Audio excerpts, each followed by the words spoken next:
शिव महापुराण कर रही है, शंकर की कथा कर रही है। एक छोटा सा उपाय अवश्य करिए। मान लो आपको लग रहा है कि आपके घर में पितृदोष है, आपको ऐसा महसूस होता है, तो किसी भी नवरात्रि के पहले जो अमावस्या पड़ती है, चावल की कटोरी में एक कपूर का टुकड़ा रख दीजिए, छोटा सा, और कपूर का टुकड़ा रखकर उस कपूर को दरवाजे के बाहर कटोरी में ही, चावल रखी हुई कटोरी में ही उसको पितरों का स्मरण कर कर जला दीजिए। और जलाने के बाद उस चावल को कहीं भी किसी भी वृक्ष की छांव में पक्षियों के लिए डाल दीजिए। शिव महापुराण की कथा कहती है, अगर मान लो पितृ आपको कष्ट दे रहे हैं, पितृ आपको तकलीफ दे रहे हैं, कोई काम नहीं होने दे रहे हैं, या कहीं आपको ऐसा लगता है कि पितरों का दोष है, तो वो पितृदोष देवी, अब ये जो आप करेंगे ये कब कर रहे हैं? अमावस्या के दिन आप उसको रख रहे हैं। अमावस्या के दिन उसको रखकर रात भर आपने रखा कपूर के साथ में, सुबह एकम पड़ गई, नवरात्रि लग गई, उसी दिन उसको जलाकर आपने पटक दिया। अर्थात उससे देवी और पितृ इन दोनों का आशीर्वाद जो प्राप्त होता है, तो घर में से पितृदोष समाप्त होकर लक्ष्मी की वृद्धि प्रारंभ हो जाती। 7 स्थान शिवलिंग के बताए हैं जहां पर भूल से भी अगर कोई चंदन की उंगलियां लगा देता है, 7 स्थान ऐसे हैं जहां चंदन की मात्र उंगलियां लगा देने से ही शिव पितृलोक के पितरों को मुक्ति प्रदान करके वैकुंठ लोक का निवास दे रहे हैं। 7 स्थान।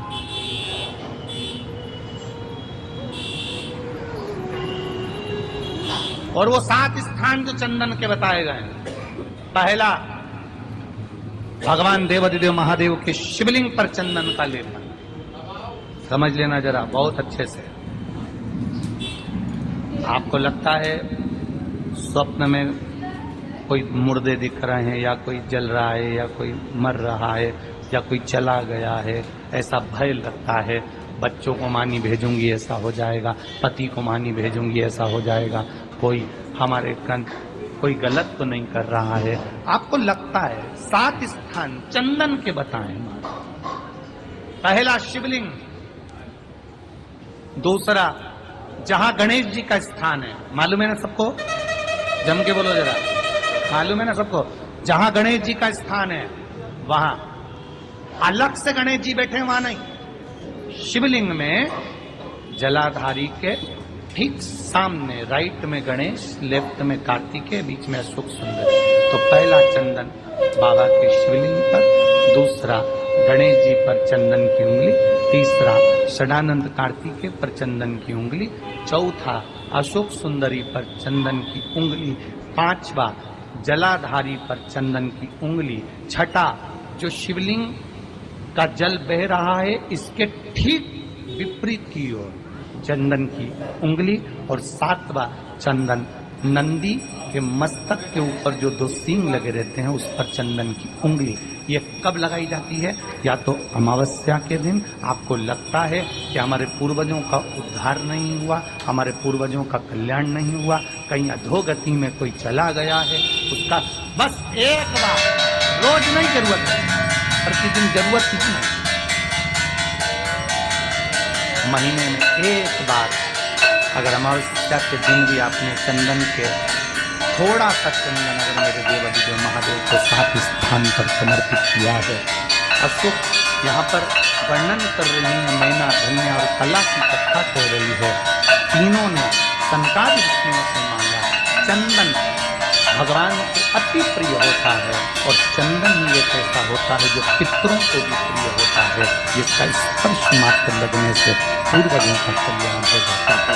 वो चंदन अमावस्या के दिन प्रदोष काल में, प्रदोष के समय पर, प्रदोष काल में शाम के समय पर जाकर किसी भी नदी, तालाब, कावड़ी, कुआं, कहीं ना कहीं जो आपके पास में हो, वहां पर एक घी का दिया, बत्ती का मुंह दक्षिण की ओर कर अवश्य जलाकर जाना। सारे पितृदोष समाप्त हो जाएगा, सारा पितृदोष समाप्त।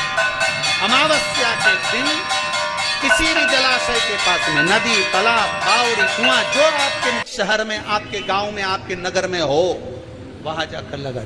अगर नदी, तालाब, बावड़ी, कुआं नहीं है तो पीपल का वृक्ष हो या बेलपत्री का वृक्ष हो या बट का वृक्ष हो, उसके नीचे लगा दो प्रदोष काल में। पर अमावस्या के दिन लगाएं जरूर। क्यों? क्योंकि अमावस्या के दिन पितृ शाम के समय प्रदोष काल में शंकर भगवान का नाम जाप कर कर नदी, तालाब, बावड़ी पर पानी पीने जाते हैं।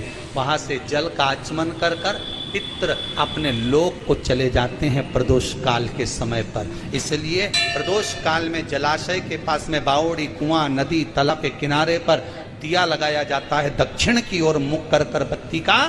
तो पितृ आशीर्वाद देते हुए जाते हैं कि फलो फूलो, आगे बढ़ो, उन्नति करो, तरक्की करो। ये पितरों का आशीर्वाद रहता है, पितरों का वर रहता है। आप देंगे, पितृदोष है, ये आपको कैसे मालूम पड़ेगा?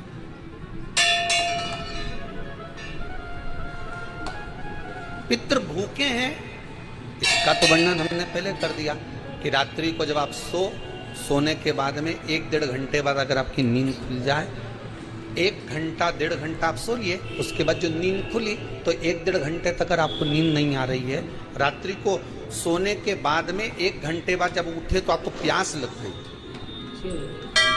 भूख लगने लगी, प्यास लगने लगी कि मेरे को पानी पीना पड़ेगा, घबराहट हो रही, पानी पीना पड़ेगा। 1-1.5 घंटे सोने के बाद अचानक नींद खुले और आपको प्यास लगे, समझ लेना आपके पितृ भूखे हैं और प्यास है।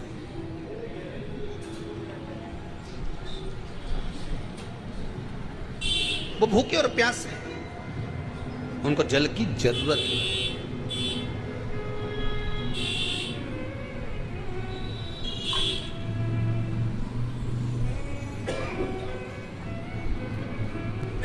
किसी भी नदी में, सरोवर में, कुंड में, बावड़ी में, तालाब में, आप तीर्थ में जाकर जब स्नान करते हैं तो स्नान करने के बाद एक काम का नियम बना लो कि अपने हाथ की अंजलि में जल लेकर अपने पूर्वजों को देना। प्यासे रहते भगवान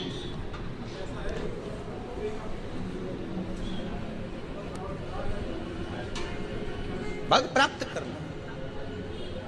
3 वृक्ष पितरों के तुल्य हैं। पहला पीपल, दूसरा वट वृक्ष, तीसरा बेलपत्र का वृक्ष। ये पितरों के तुल्य हैं। अगर आपको रात्रि में नींद नहीं आ रही है, ऐसा लगता है कि रात्रि को 1 घंटा 1.5 घंटा सोने के बाद कुछ गलत गलत विचार आने लगते हैं, नींद सुबह 3 बजे तक, 4 बजे तक नहीं आती, 4 बजे के बाद फिर नींद आती है, तो एक प्रैक्टिकल जरूर कर कर देखना। एक प्रैक्टिकल करने में क्या जाता है, प्रयास करने में क्या कुछ जाता है क्या? प्रैक्टिकल कर कर देखना कि कहीं सियोर वाला महाराज झूठ तो नहीं बोल रहा है, तो प्रैक्टिकल करने में कुछ नहीं जाए। 1 लोटा पानी लो, उसमें थोड़ा सा कच्चा दूध डाल लीजिए, बेलपत्री का पेड़ या पीपल का पेड़ या बट का पेड़, इन पेड़ के नीचे ले जाकर उस दूध को दोपहर में सुबह 10 बजे से लेकर 12 बजे के बीच में ले जाकर चढ़ा दीजिए। रात्रि को फिर ना आपको प्यास लगेगी, ना भूख लगेगी, नींद एक बार लगी तो सुबह ही खुलेगी। प्रैक्टिकल करने में क्या जाता है, पानी डालने में तुम्हारा कुछ जाएगा, अरे बोलो तो सही, हमें तो 10 रुपया का दूध जरूर उसमें, और तुम पूरे इतना सारा दूध खरीद डालो जितने 2 चीज कहाँ तुम इतना डालने वाले।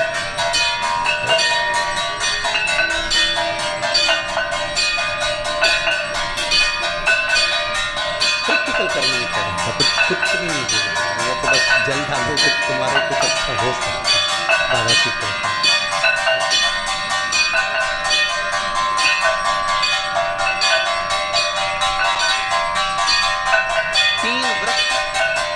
पितरों के तुल्य हैं। पहला जम के बोलिए पीपल, दूसरा वट वृक्ष, तीसरा बेलपत्री का वृक्ष।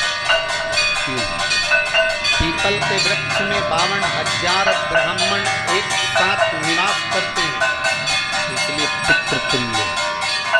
बट वृक्ष ब्रह्मा जी के मस्तक से बना, इसलिए पितृतुल्य। और बेलपत्री का वृक्ष माता पार्वती जी के अश्रु से बना। जब आंसू गिरे थे माता जगत जननी जगदम्बा पार्वती के, उस समय पर पितृलोक में हलचल उत्पन्न हो गई थी। हमारी नातिन आंख में आंसू कैसे आए? मैनावती की पुत्री है।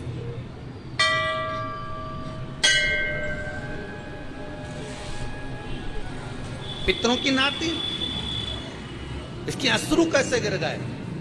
पार्वती जी ने कहा ये आंसू नहीं, मेरा पुण्य भाग प्रकट करती हूं बेलपत्री के रूप में। तो पितरों ने वर दिया था कि ये बेलपत्री का वृक्ष हमारा आशीर्वाद है, इसके नीचे अगर कोई दीप लगाता है, शिव को स्पर्श कर चढ़ाता है, उसके पितरों की शांति होगी। हम स्वयं उसको आशीर्वाद देने के लिए तैयार हैं। बेलपत्र का वृक्ष पितृतुल्य।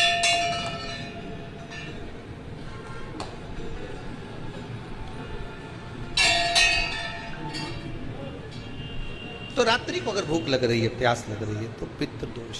दूसरा पितृदोष का लक्षण बताया, घर में कोई शुभ कार्य ना हो, वंश की वृद्धि ना हो। 1 रुपये कमाओ, 1.25 रुपये खर्च हो रहे हैं, पैसा 10 जगह से कमाई आ रही है पर घर में टिक नहीं पा रही, आया गया, पितृदोष। जरा सी कटोरी पड़ी है, उसके पीछे विवाद चालू हो जाए, पानी ढुल गया, उसके पीछे विवाद हो जाए, या छोटी छोटी बात में घर में क्लेश मचा हुआ है, पितृदोष है। समझ लो हमारे पूर्वज हमसे खुश नहीं, प्रसन्न नहीं। मौका लग जाए, सारी दुनिया के लोग तुमसे कह रहे हैं तेरे घर में पितृदोष है, 1 रुपये कमाते हो, 1.25 रुपये खर्च होता है, मानसिक टेंशन बना रहता है। घर में एक व्यक्ति बीमार है, ठीक हुआ, दूसरा बीमार पड़ गया, दूसरा ठीक हुआ, तीसरा बीमार पड़ गया, तीसरा ठीक हुआ, चौथा बीमार पड़ गया। मतलब कहीं ना कहीं पितृ का भाव पितृदोष का बन रहा है। किसी ने कहा तुमसे कि तेरे यहाँ पितृदोष है, तूने ब्राह्मण को भोजन करा दिया, पिंडदान करा दिया, तर्पण करा दिया, तिलांजलि करा दी, गया जी का श्राद्ध कर दिया, हरिद्वार चली गई, वहां पिंडदान करवा दिया, ब्राह्मण भोज करवा दिया, तिथि पर भोजन करवा दिया, सब कुछ करवा के दे दी। अब एक काम और करके दे, एक काम और करके देख लो। जब तुम घर में भगवान शंकर की आरती, तुम्हारे घर में शंकर जी का शिवलिंग है, भले काय का भी हो, छोटा सा, भले सियोर का कंकर शंकर हो, नर्मदा का कंकर हो, चाहे शंकर पारस के हो, पीतल के हो, स्टील के हो, लकड़ी के हो, जिसके भी हो, लोहे के हो, पाषाण के हो, जिसके भी हो, शंकर का शिवलिंग अगर हमारे घर में है और आप रोज प्रतिदिन भगवान की आरती करते हो, प्रतिदिन, और आपको लग रहा है कि मेरे यहाँ तकलीफ चल रही है, ये ठीक ही नहीं हो रही, लगभग 1.5 महीना आप कम से कम 45 दिन, 1.5 महीने के करीब में ऐसा प्रयास करना कि भगवान की आरती, शंकर भगवान के शिवलिंग की आरती करने के बाद उस दिए को भगवान के सामने मत रखो, उस दिए को उठाकर जहां तुम पानी का मटका रखते हो, हंडा रखते हो, जिससे तुम पानी पीते हो, तुम्हारे रसोई घर में जो पानी का मटका, हंडा, बाल्टी, आरओ का पानी जिस मटके में गिरता है, हंडे में गिरता है, जिसको हमारे यहाँ पितरों का स्थान कर, उस स्थान पर, उस मटके के पास में, हंडे के पास में, बाल्टी के पास में, जहाँ रसोई घर में पानी रखते हो, उस रसोई घर में पानी जहाँ रखते हो, उसके पास में उस दिए को भगवान के सामने रखना। आरती उतारने के बाद उस दिए को ले जाकर सीधे परिंदे के पास में, उस हंडे के पास में, मटके के पास में उसको रखो। केवल 1.5 महीना करके देखो, 1.5 महीने के बाद तुम्हें मालूम पड़ेगा कि हम वापिस उन्नति की सीढ़ी पर चढ़ना प्रारंभ करती है, हमें फल मिलना है।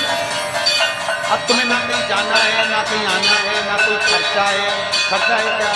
ईमानदारी से बोलो, कोई तुम्हारा 1,00,000 रुपया लग गया क्या? रोज आरती, बस आरती का नियम बना दो कि हमको पितृदोष किसी ने बोला है, हमारे घर में अशांति है, पितृदोष है, कोई कह रहा है कि तुम्हारे घर में पितृदोष है, हमने सब कुछ करके देख लिया, अब हमें ये करना है कि महादेव की आरती जब होती है तो उसकी ज्योत का दर्शन करने पर 1,000 कपिला गाय के दान का पुण्य मिलता है। तो ये पुण्य हम हमारे पितरों को देते हैं, जिससे उनकी मुक्ति हो जाए और हमें आशीर्वाद।